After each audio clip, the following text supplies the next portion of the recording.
Bonjour, chers frères et sœurs. Nous allons chanter au Seigneur pour vous rappeler que le Christ est vivant. Le chant, c'est le Christ est vivant. Le Christ est vivant. Alléluia. Il est parmi nous. Alléluia. Béni soit son nom dans tout l'univers. Alléluia. Alléluia. C'est lui notre joie. Alléluia. C'est lui notre espoir. Alléluia. C'est lui notre pain. C'est lui notre vie. Alléluia. Alléluia.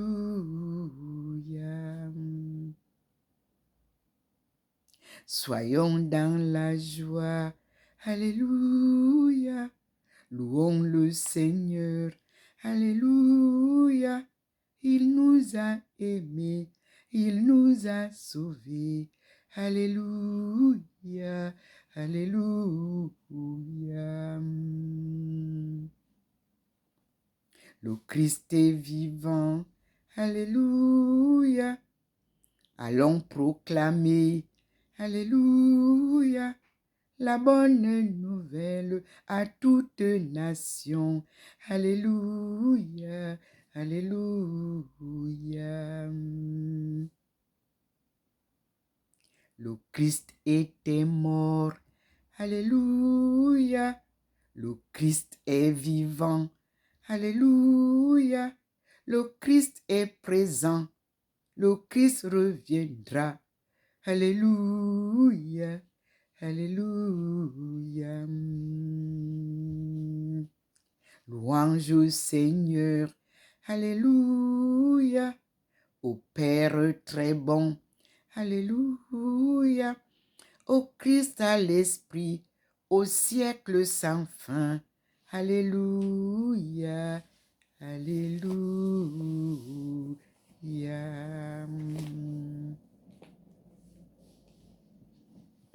Merci, Seigneur. Merci de t'être manifesté chaque jour dans cette maison que tu as choisie toi-même. Tu as un jardin devant la maison sur lequel tu nous fais les leçons des temps. Ces temps n'ont jamais changé. Les hommes passent, mais le temps est le temps de Dieu.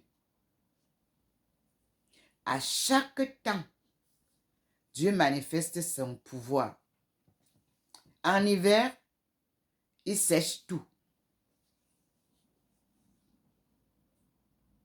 Au printemps, il ramène. En été, tout est beau.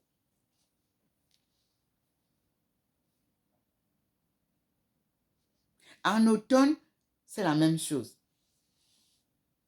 Ces temps ne changent pas. En Afrique, nous avons les saisons de pluie et les saisons sèches. C'est tout.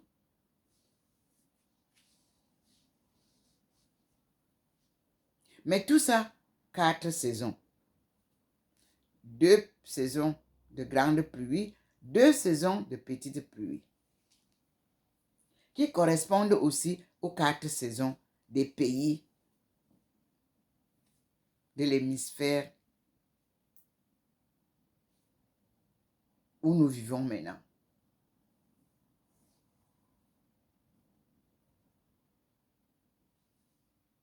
À toi la gloire, Seigneur. Parmi les saints, c'est-à-dire parmi les apôtres de Jésus, nous allons rappeler l'apôtre protecteur des enfants. Il s'appelait Saint Barthélemy.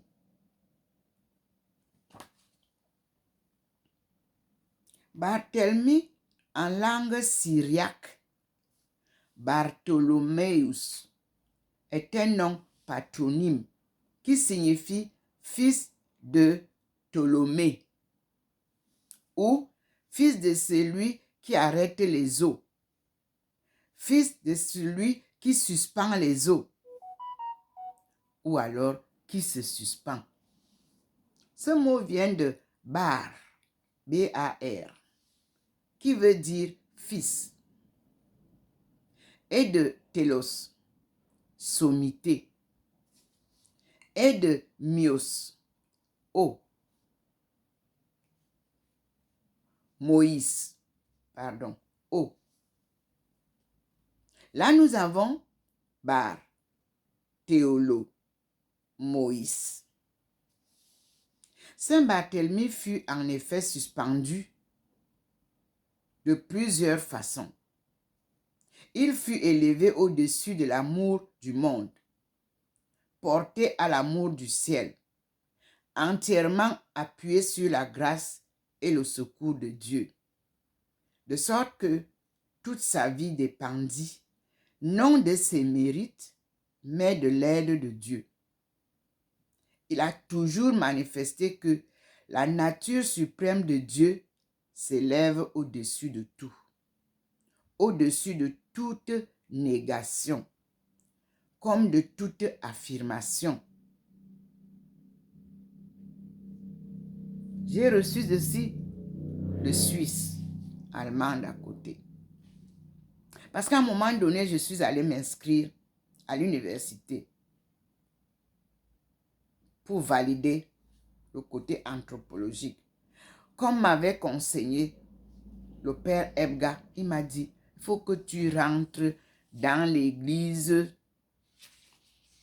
chrétienne, pas catholique, ou encore protestante si tu veux, pour mieux comprendre la Bible.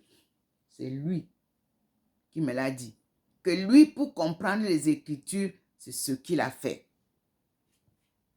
Avant d'aller chez les jésuites qui transforment tout. Et parfois, tu ne comprends rien. Paix à son âme. Je continue donc la vie de Saint Barthélemy. C'était une parenthèse. Barthélemy fut l'un des 12 choisis par Jésus pour être ses apôtres.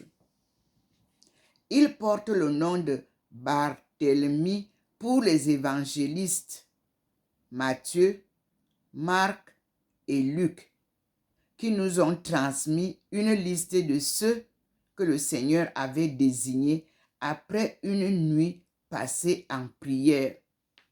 Vous trouverez cela dans Matthieu, chapitre 10, versets 1 à 33, et Marc, chapitre 3, verset 18, et Luc, chapitre 6, versets 12 à 16. Pour Jean, qui nous a fait le récit de sa découverte du Christ, il s'appelle Nathanaël, mais son identification ne fait pas de doute aujourd'hui. Vous lirez cela dans Jean 1, chapitre 1, versets 43 à 51.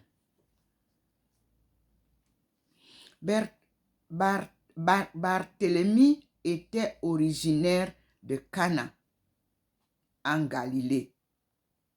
Jean nous le présente comme un homme qui fréquentait l'écriture. Mais s'il attendait le Messie, il n'était pas porté pour autant à croire n'importe qui et n'importe quoi.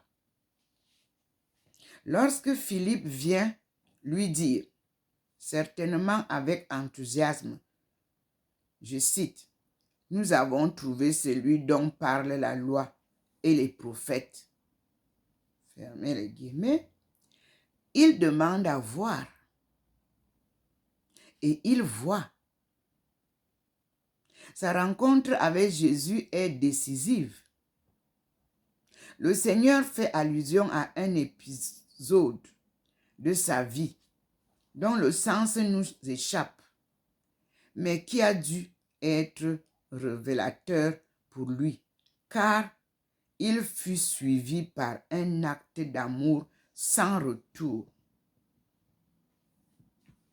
Jésus le définit comme étant l'homme loyal, un véritable fils de Jacob, parce qu'on nous met d'Israël. Apprenez à mettre Jacob, qui ne sait pas mentir, parce que Israël est créé.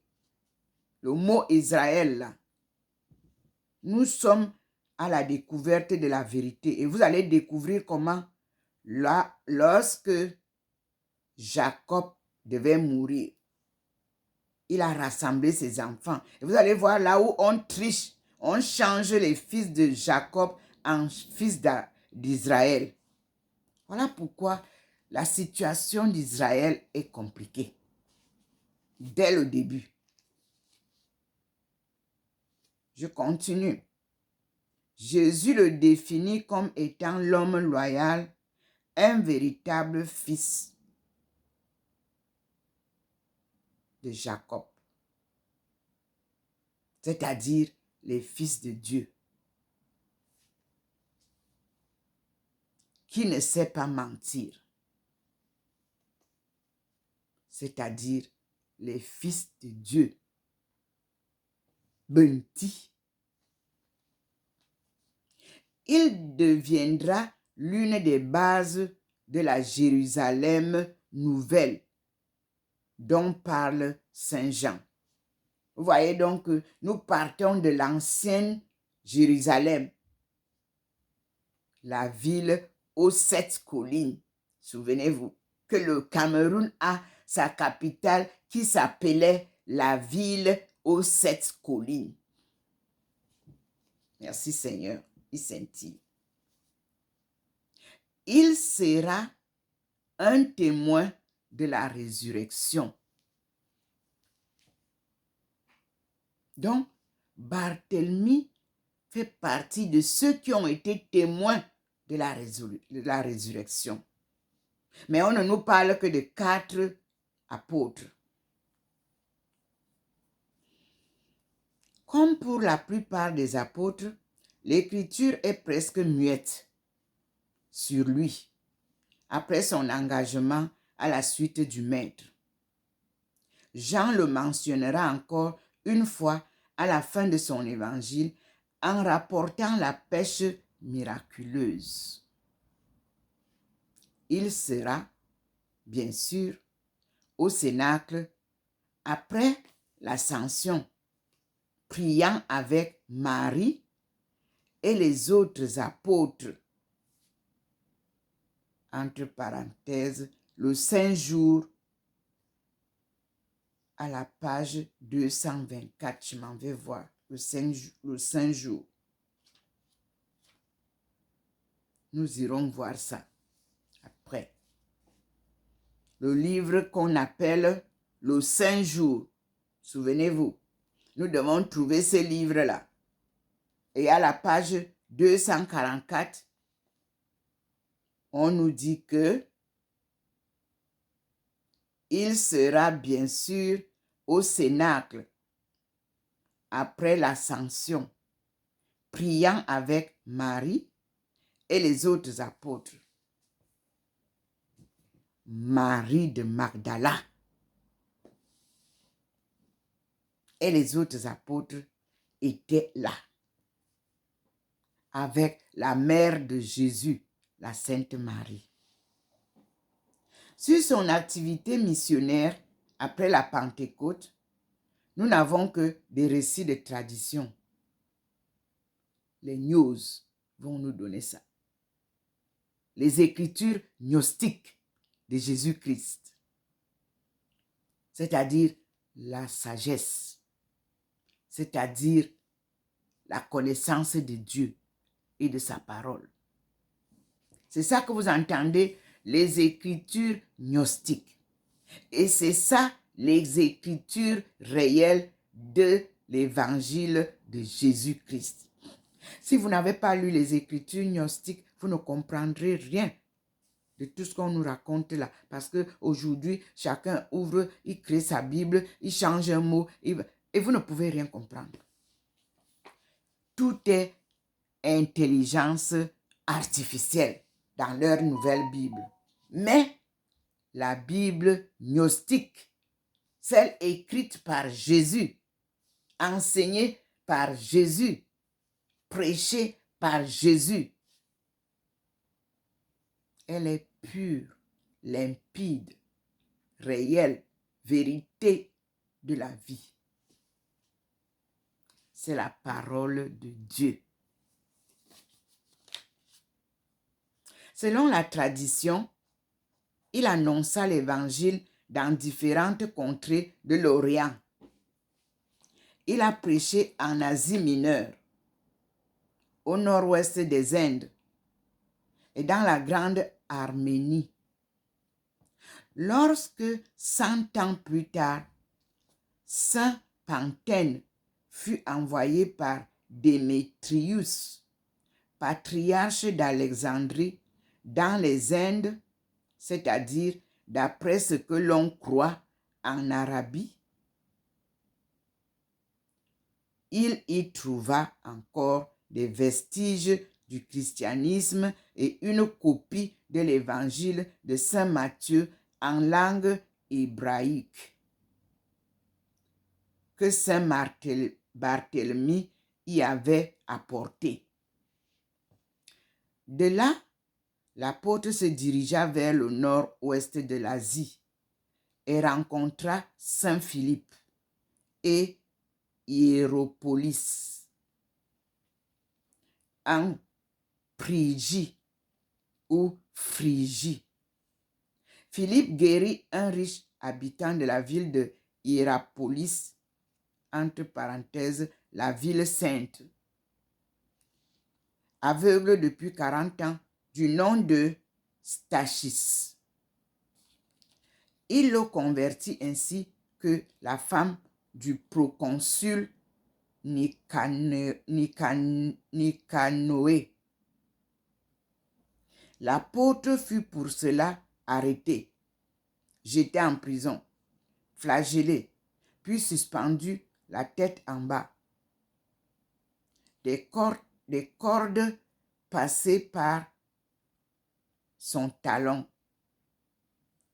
L'apôtre Barthélemy fut son compagnon dans la prédication comme dans la passion, et Marianne, sœur de Philippe, assista à leur supplice. Parmi une grande foule, Or, un tremblement de terre effraya le peuple et menaça de tuer un grand nombre.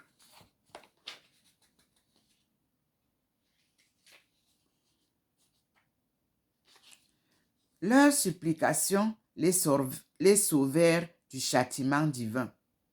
Barthélemy fut alors délié, mais Philippe refusa d'être détaché. Peu après, il mourut, priant pour tous, et fut enseveli par Barthélemy et Marianne, un 24 novembre. Benoît XVI nous parle de l'apôtre Barthélemy à son audience générale du 4 octobre 2006 à Rome.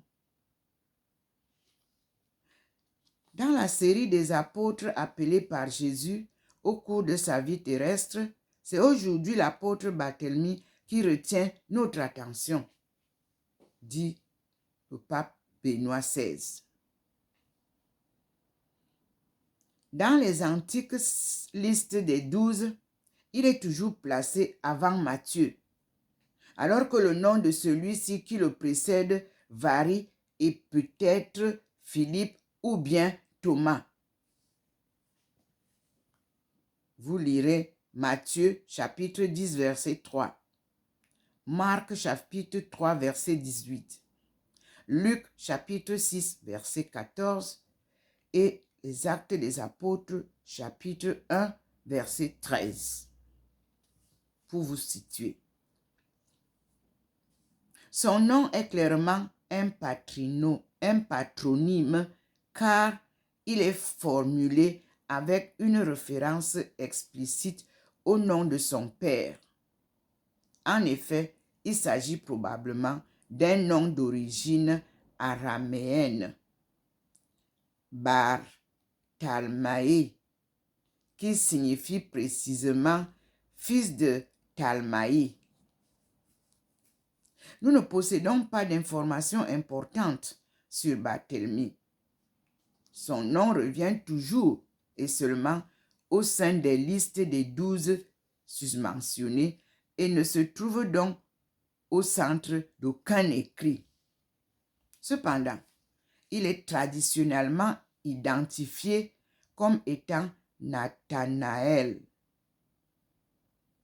un nom qui signifie Dieu a donné. Un nom qui signifie Dieu a donné. Ce Nathanaël provenait de Cana. Et il est donc possible qu'il ait été témoin du grand signe, entre guillemets, grand signe, accompli par Jésus en ce lieu. Vous trouverez cela dans Jean chapitre 21, verset 2, Jean chapitre 2, verset 1 à 11. Fermez la parenthèse. L'identification des deux personnages est probablement motivée par le fait que ce Nathanaël, dans la scène de vocation rapportée par l'évangile de Jean, est placé à côté de Philippe, c'est-à-dire à la place qu'occupe Barthélemy dans les listes des apôtres rapportées par les autres évangiles. Philippe avait dit à ce Nathanaël qu'il avait trouvé, entre guillemets, je cite, celui dont parle la loi de Moïse et les prophètes. 3 points d'exclamation. C'est Jésus, fils de Joseph de Nazareth. Référence Jean, chapitre 1, verset 45. Comme nous le savons, Nathanaël lui opposa un préjugé plutôt grave. 2 points, ouvrez les guillemets, je cite. De Nazareth, peut-il sortir de là quelque chose de bon? Vous lirez cela dans Jean, chapitre 1, verset 46. Cette sorte de contestation est, à sa façon, importante pour nous. C'est le pape Benoît XVI qui nous parle de l'apôtre Barthélemy à son audience générale du 4 octobre 2006 à Rome. Je continue la lecture de Benoît XVI. Cette sorte de contestation est à sa façon importante pour nous, dit-il. En effet, elle nous fait voir que, selon les attentes des Juifs, le Messie ne pouvait pas provenir d'un village aussi obscur que l'était précisément Nazareth. Entre parenthèses, voir également Jean chapitre 4, verset 42. Cependant, dans le même temps, il met en évidence la liberté de Dieu qui surprend nos attentes en se faisant trouver précisément là où nous ne l'attendons pas. Eh oui. Je continue la lecture du pape du pape Benoît XVI. Lors de son audience générale du 4 octobre 2006 à Rome. Donnez-moi le temps de boire un peu de l'eau.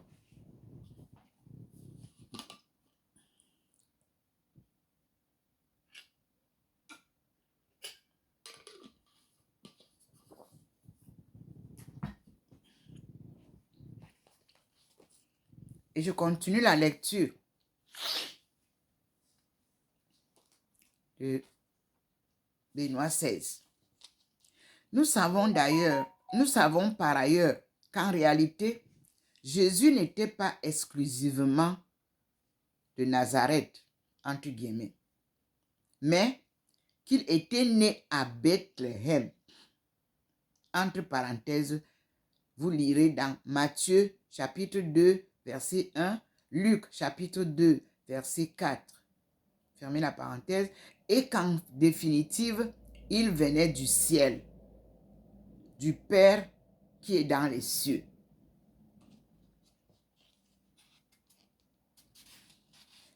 Dit Benoît XVI.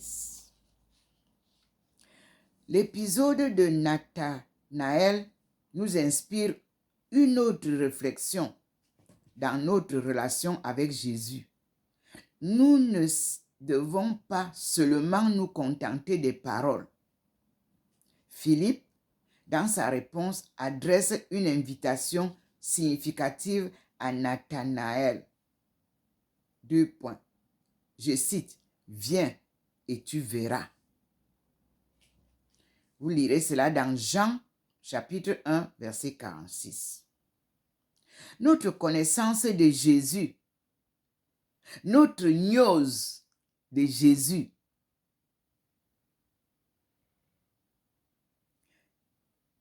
a surtout besoin d'une expérience vivante.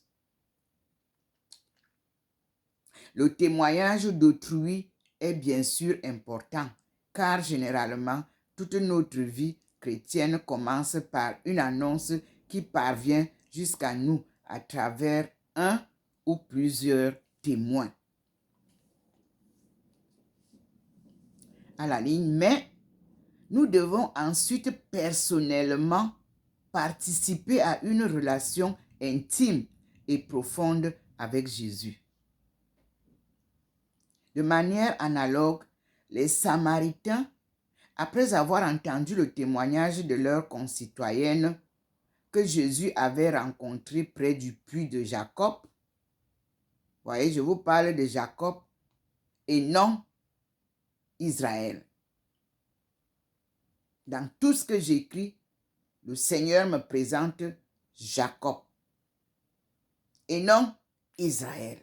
Israël est un nom inventé, me dit le Seigneur.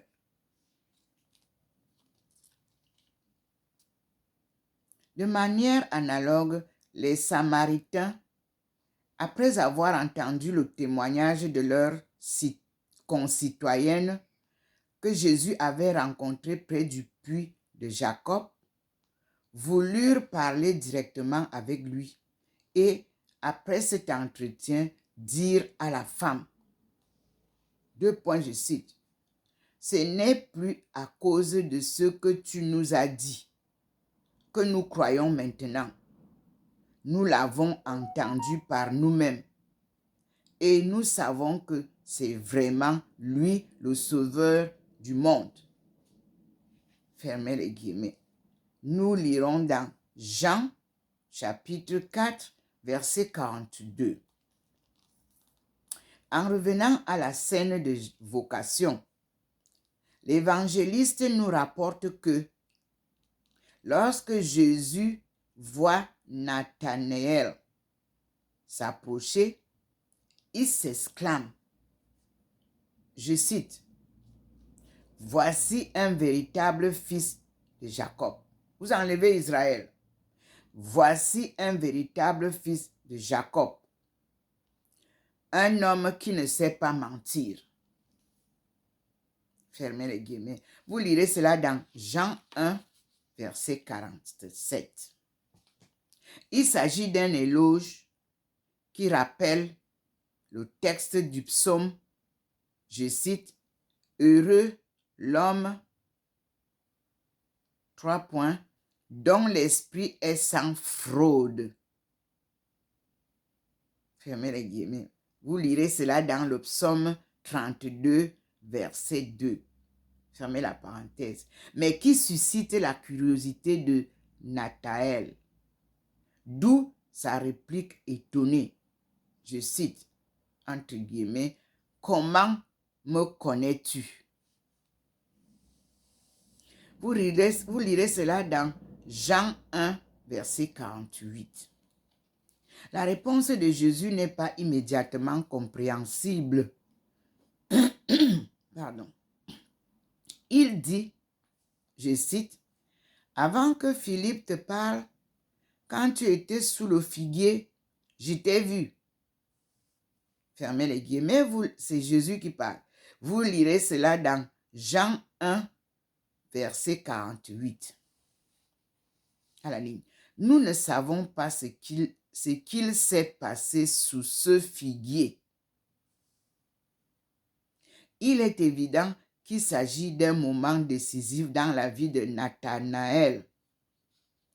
Il se sent touché au plus profond du cœur par ces paroles de Jésus. Il se sent compris et comprend.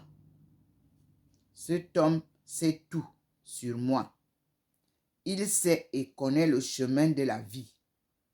Je peux réellement m'abandonner à cet homme. Et ainsi, il répond par une confession de foi claire et belle en disant, je cite, « Rabbi » qui veut dire « maître ». C'est toi le Fils de Dieu. Point d'exclamation. C'est toi le roi de Jacob.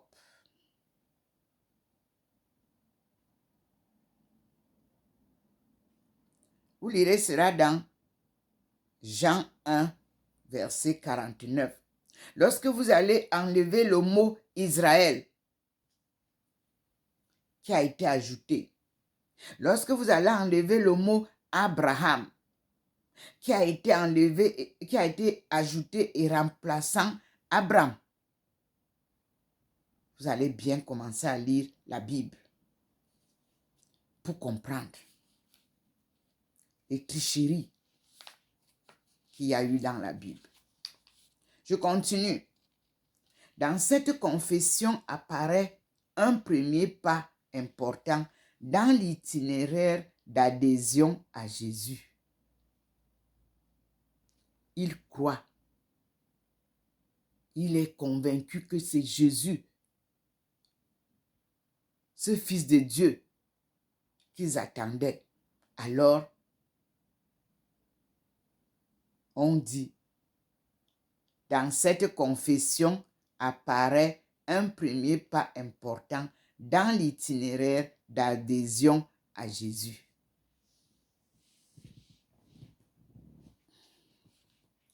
Les paroles de Nathanaël mettent en lumière un double aspect complémentaire de l'identité de Jésus.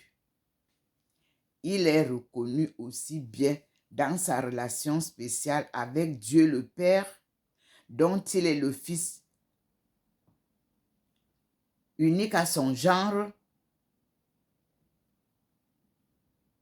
parce qu'il n'est pas né d'une conception normale, humaine, mais d'une conception immaculée. C'est moi qui ajoute l'explication. Il est reconnu aussi bien dans sa relation spéciale avec Dieu le Père, dont il est le Fils, que dans celle avec le peuple de Jacob. Le peuple d'Adama.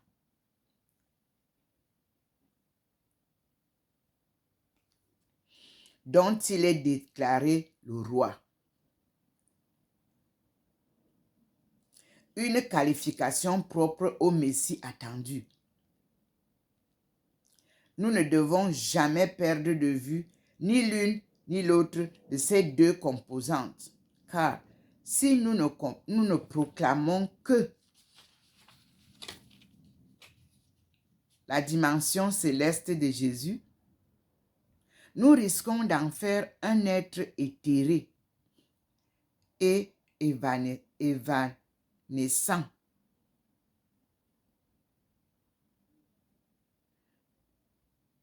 Et au contraire, nous ne reconnaissons que sa situation concrète dans l'histoire. Nous finissons par négliger la dimension divine qui le qualifie précisément.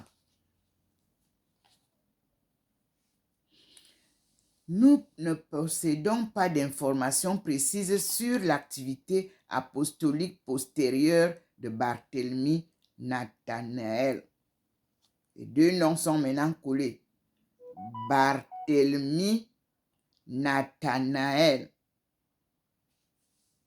Pour comprendre qui est Barthélemy et pour comprendre qui est Nathanaël, le pape vous ramène les deux noms côte à côte. Selon une information rapportée par l'historien Eusèbe, au IVe siècle, un certain Panthéno aurait trouvé jusqu'en Inde les signes d'une présence de Barthélemy. Confère Histoire Ecclésiaste, verset 10. Non, chapitre 10, verset 3. Confère Histoire dans Ecclésiaste. Chapitre 5, verset, Ecclésiaste 5, chapitre 10, verset 3. Dans une tradition plus tardive, à partir du Moyen Âge, s'imposa le récit de sa mort par écorchement, qui devint ensuite très populaire. Il suffit de penser à la très célèbre scène du jugement dernier dans la chapelle Sistine, dans laquelle l'artiste laissa son autoportrait. Ces reliques sont vénérées ici à Rome, dans l'église qui lui est consacrée sur l'île Tibérine, où elles furent apportées par l'empereur allemand Otton III en l'an 983. En conclusion, nous pouvons dire que la figure de Saint Barthélemy, malgré le manque d'informations le concernant, demeure cependant face à nous pour nous dire que l'on peut également vivre l'adhésion à Jésus et en témoigner sans accomplir des œuvres sensationnelles. Jésus est et reste extraordinaire. Lui, à qui chacun de nous est appelé à consacrer sa propre vie et sa propre mort. Maintenant, Barthélemy et les apôtres dans le Nouveau Testament. On commence par Matthieu chapitre 10, versets 1 à 29. Et je lis. Ayant appelé à lui ses 12 disciples, Jésus leur donna pouvoir sur les esprits impurs, de façon à les expulser et à guérir toute maladie et toute langueur. Les noms des 12 apôtres sont les suivants. Premier, Simon appelé Pierre et André son frère. Puis Jacques, le fils de Zébédée, et Jean, son frère. Philippe et Barthélemy. Thomas et Matthieu le publicain, Jacques, virgule, le fils d'Alphée et Thaddée, Simon le zélé et Judas l'Iscariote, celui-là même qui l'a livré. Ces 12, Jésus les envoya en mission avec les prescriptions suivantes. Je cite: « Ne prenez pas le chemin des païens et n'entrez pas dans une ville de Samaritains. Allez plutôt vers les brebis perdues de la maison d'Israël. » Vous direz de la maison de Jacob. Israël n'existait pas encore, ce mot-là n'existait pas encore à leur époque. C'est le mot juif qui existait. Chemin faisant, proclamez que le royaume des cieux est tout proche. Guérissez les malades, ressuscitez les morts, purifiez les lépreux, expulsez les démons. Vous avez reçu gratuitement, donné gratuitement. Ne vous procurez ni or, ni argent, ni même monnaie pour votre ceinture, ni besace pour la route, ni 2 tuniques, ni sandales, ni bâton, car l'ouvrier mérite sa nourriture.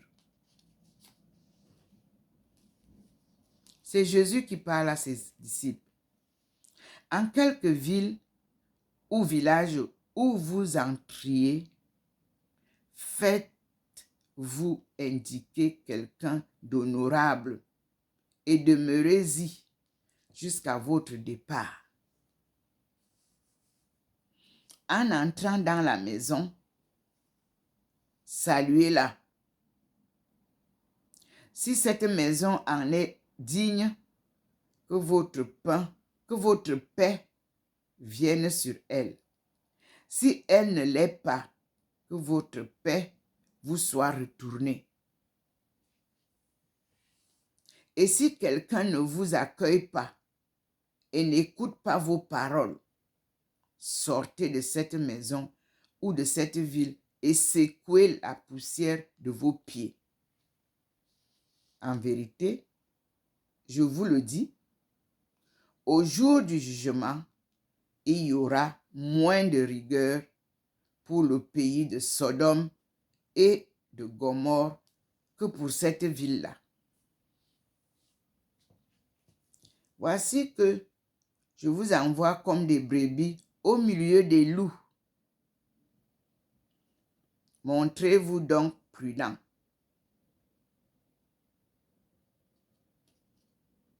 Comme les serpents et candides comme les colombes. Méfiez-vous des hommes, c'est-à-dire des êtres humains. Ils vous livreront au Sanhédrin et vous flagelleront dans leur synagogue. Vous serez traduits devant des gouverneurs et des rois à cause de moi, pour rendre témoignage en face d'eux et des païens. Mais lorsqu'on vous livrera, ne cherchez pas avec inquiétude comment parler ou que dire.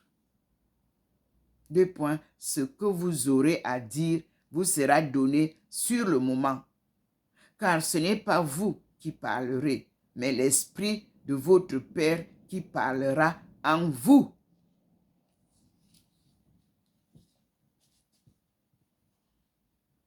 Le frère livrera son frère à la mort et le père son enfant. Les enfants se dresseront contre les parents et les feront mourir. et vous serez haïs de tous à cause de mon nom. Mais celui qui aura tenu bon jusqu'au bout, celui-là sera sauvé.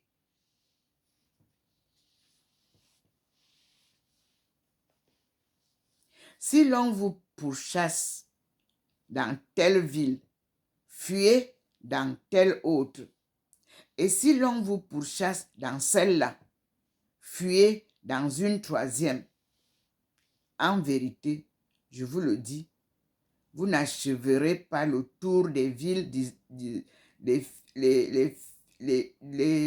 tours des villes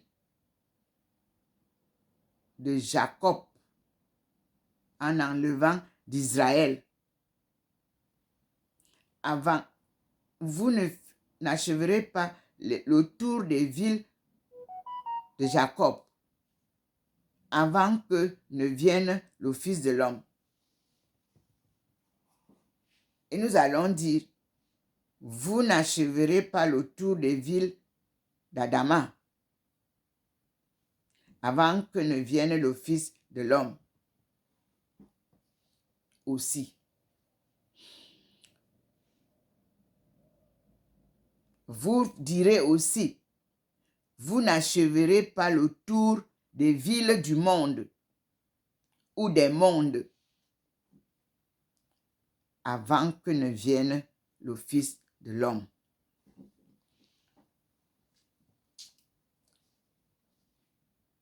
Le disciple n'est pas au-dessus du maître, ni le serviteur au-dessus de son patron. Il suffit pour le disciple qu'il devienne comme son maître et le serviteur comme son patron. Du moment qu'ils ont traîné de Belzéboul, du moment où qu'ils ont traité de Belzéboul, le maître de maison, que ne diront-ils pas de sa maisonnée? N'allez donc pas les craindre. Rien, en effet, n'est voilé qui ne sera révélé. Rien de caché qui ne sera connu. Ce que vous dites dans les ténèbres, dites-le au grand jour. Et ce que vous entendrez dans le creux de l'oreille, proclamez-le sur les toits. Ne craignez rien de ceux qui tuent le corps, mais ne peuvent tuer l'âme. Craignez plutôt celui qui peut perdre dans la guéhenne à la fois l'âme et le corps. Point. Fermez les guillemets. C'est Jésus qui parle à ses disciples, selon Matthieu. Maintenant, selon Marc, chapitre 3, versets 13 à 19. Le pape Benoît XVI nous a cité tout ça. Maintenant, nous les avons clairement. Et nous irons vérifier si c'est la même chose qui est dite dans la Bible de King James en anglais. Je cite Marc 3, chapitre 3, verset 13 à 19. Et je lis. Puis, il gravit la montagne et il appela à lui ceux qu'il voulait. Ce n'est plus le même sens. Ils vinrent à lui. Il en institua 12 pour être ses compagnons et pour les envoyer prêcher. Avec pouvoir de chasser les démons, il institua donc les 12. Et il donna à Simon le nom de Pierre, puis Jacques. Il donna le nom de Boanerges, c'est-à-dire fils de tonnerre. Le nom de Boanerges qui veut dire fils de tonnerre.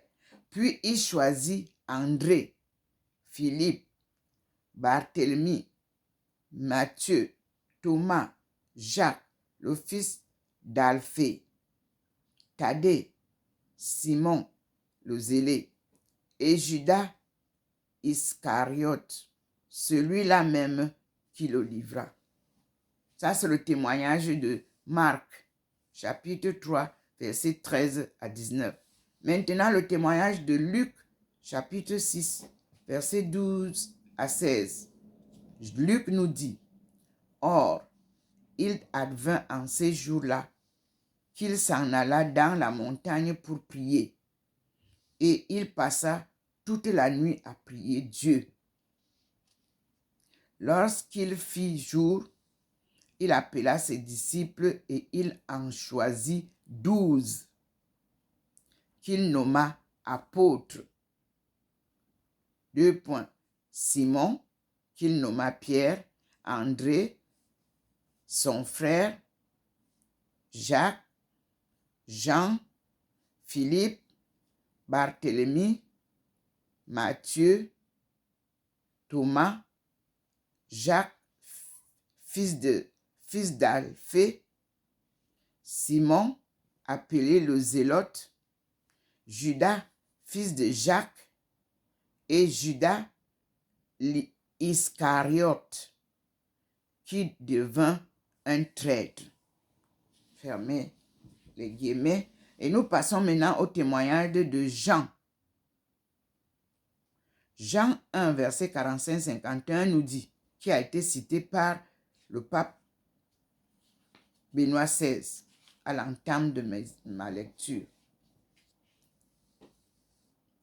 Philippe rencontre Nathanaël et lui dit, 2 points, celui dont Moïse a écrit dans la loi, ainsi que les prophètes, nous l'avons trouvé. 2 points, Jésus, le fils de Joseph.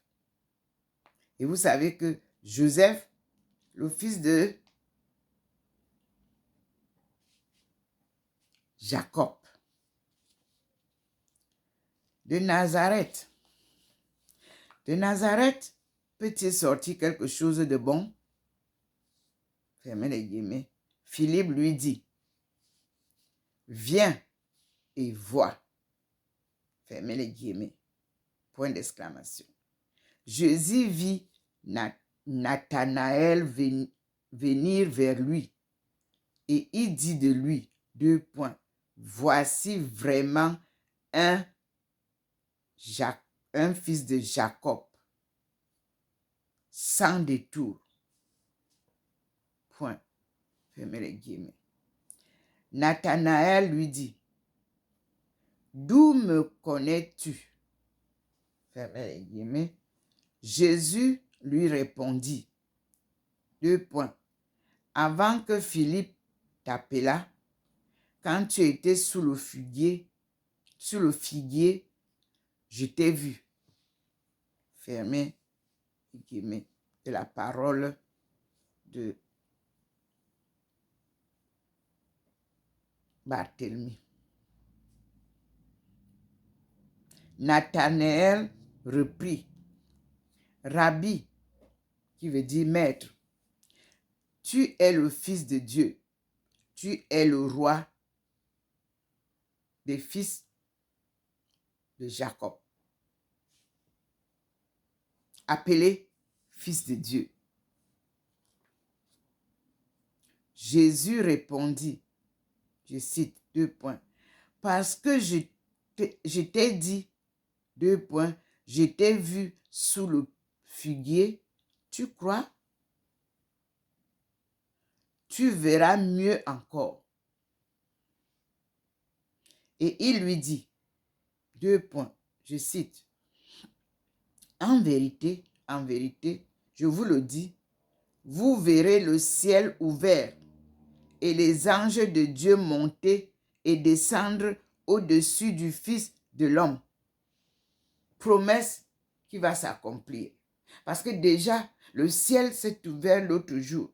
Nous avons vu le Christ qui a élevé le profil de Ndomo Melingi Thérèse dans les cieux.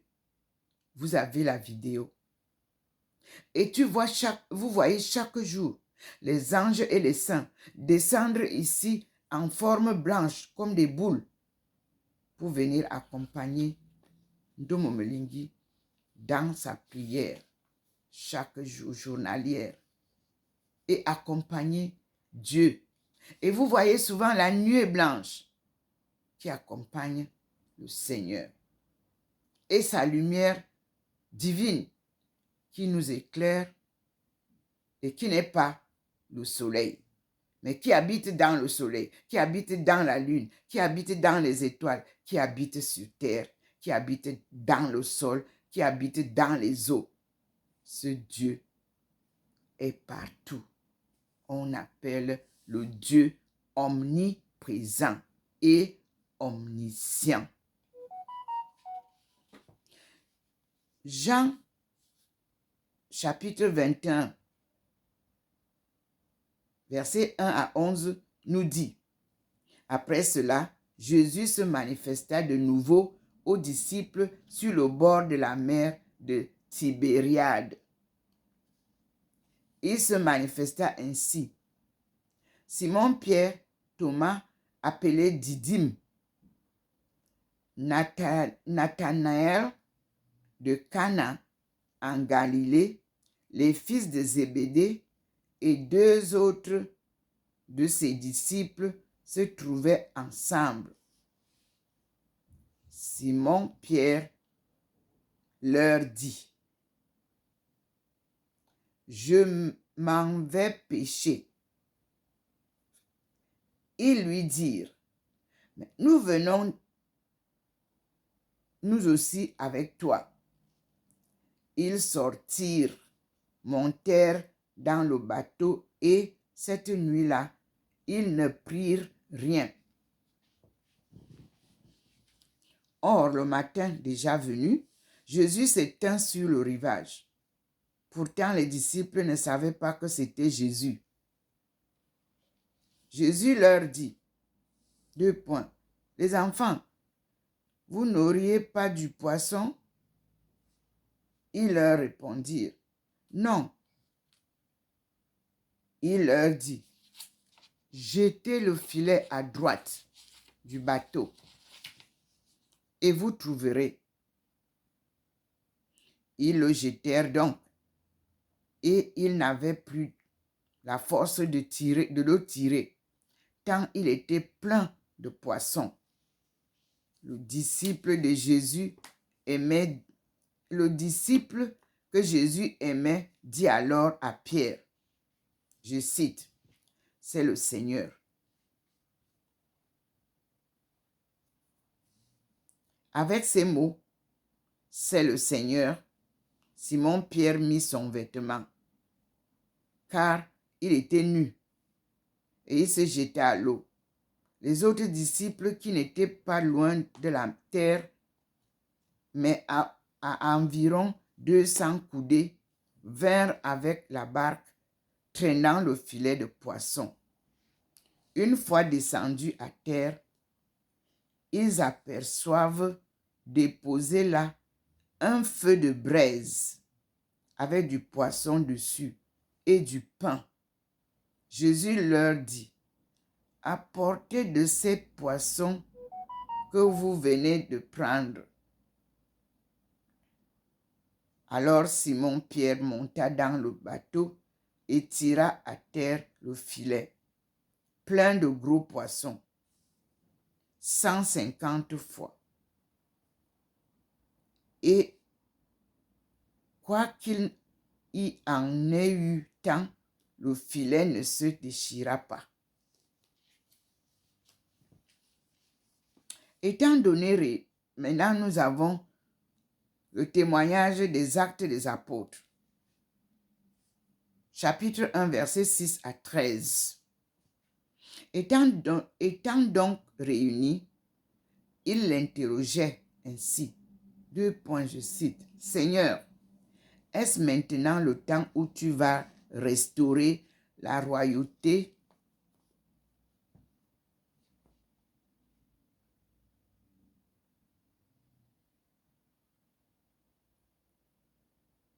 Adama,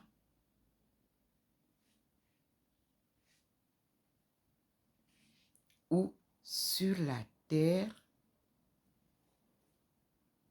de Jacob,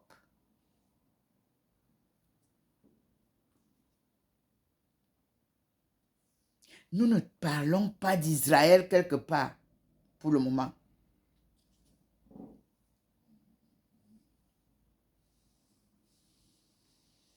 Il leur répondit, il ne vous appartient pas de connaître les temps et moments que le Père a fixés de sa seule autorité.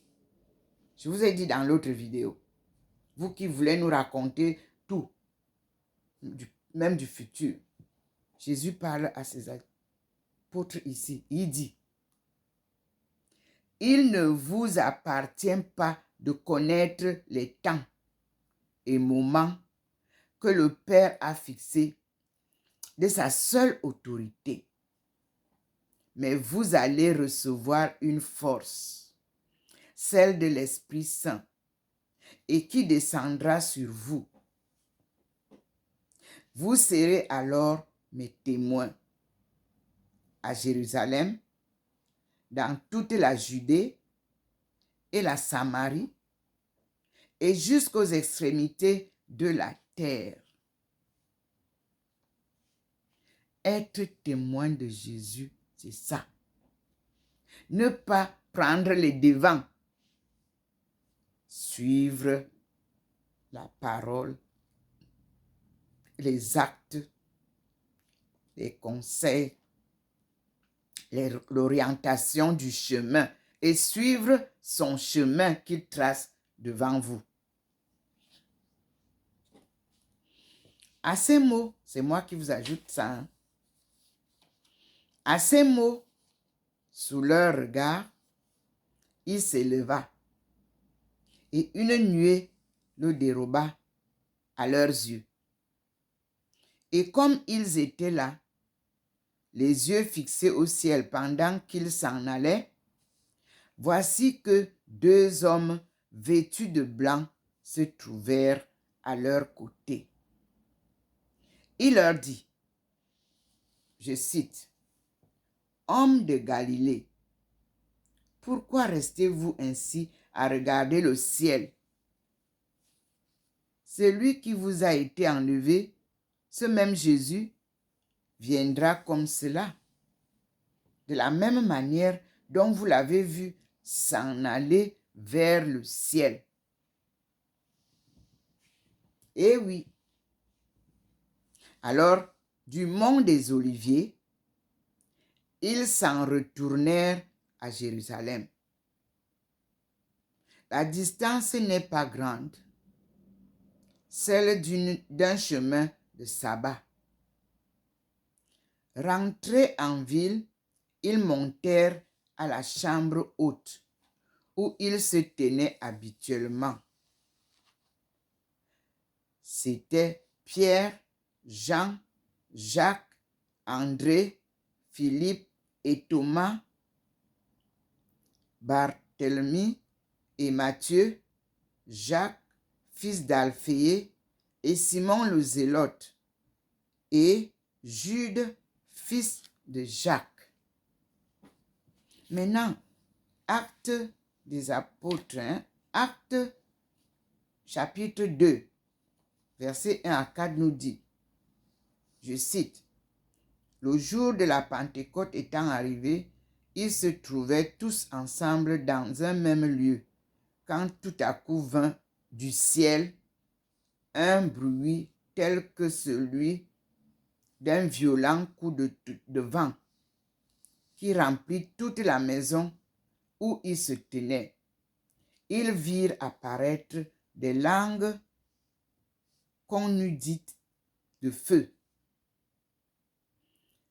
Elles furent alors remplies, non, elles se partageaient et il s'en posa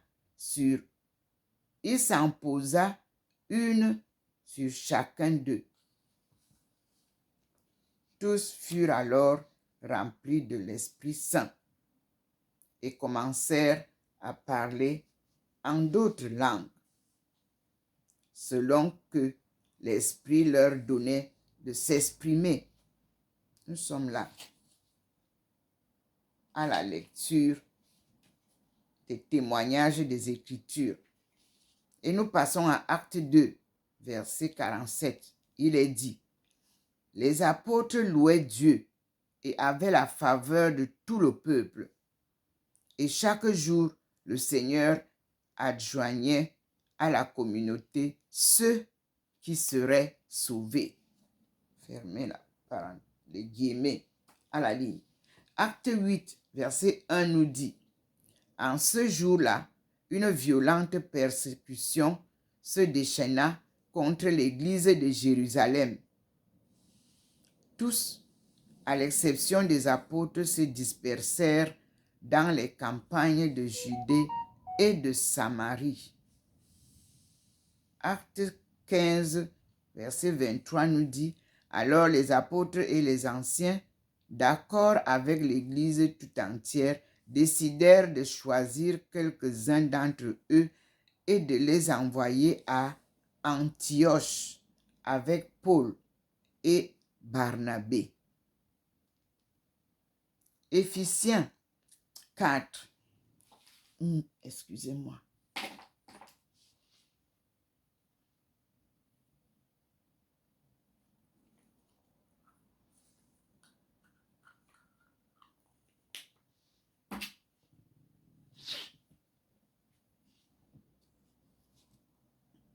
Éphésiens 4, c'est-à-dire chapitre 4, verset 11 à 13 nous dit, « C'est lui l'Esprit Saint, encore qui a donné aux uns d'être apôtres et à d'autres d'être prophètes, ou encore évangélistes, ou bien pasteurs et docteurs, organisant ainsi les saints pour l'œuvre du ministère, en vue de la construction du corps du Christ, au terme de laquelle nous devons parvenir tous ensemble à ne faire plus qu'un dans la foi et la connaissance du Fils de Dieu,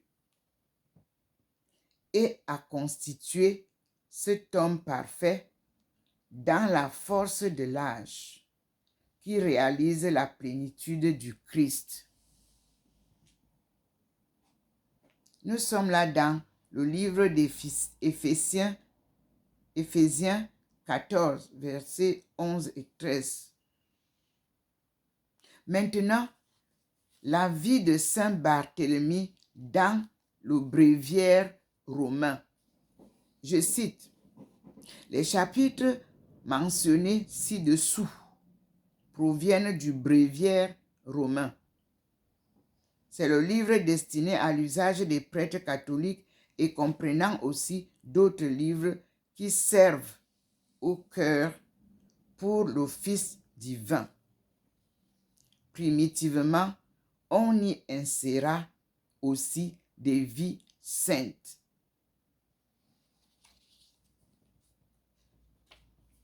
Nous allons souffler un peu avant de commencer la lecture de la vie de Saint Barthélemy selon les Écritures dans le bréviaire romain.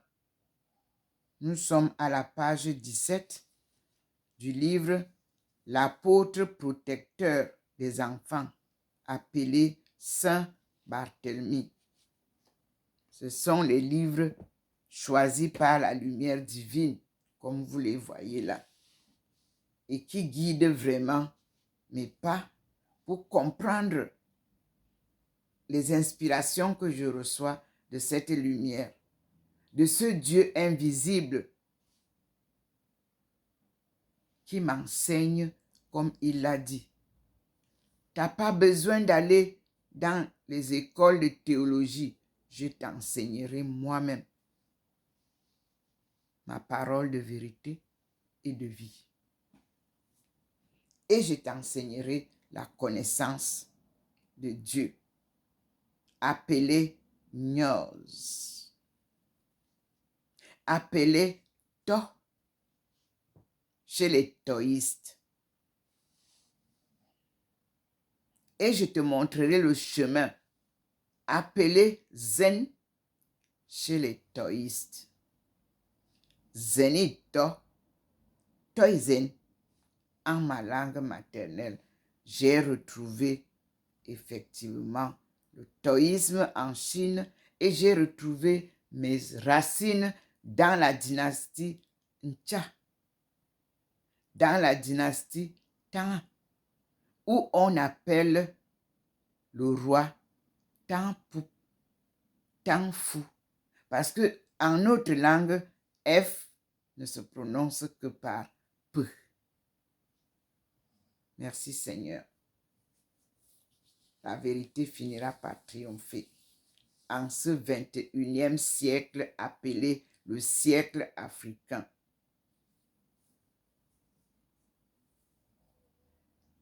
Que vous montiez, que vous descendiez, qu'il pleuve, qu'il neige, qu'il fasse aussi chaud que vous pouvez l'imaginer, rien ne change sur la trajectoire que Dieu a tracée pour sa souveraineté et qu'il a donnée à ses fils et filles. Merci Seigneur. En ce mercredi 10 avril, Dieu nous parle. Dieu nous enseigne. Dieu nous guide. Dieu nous transforme. Dieu nous transfigure. Et Dieu nous emporte vers lui pour écouter sa parole de vie. Comme vous le savez, je suis docteur Ndomo Melingi Thérèse, servante du Seigneur et son peuple choisi.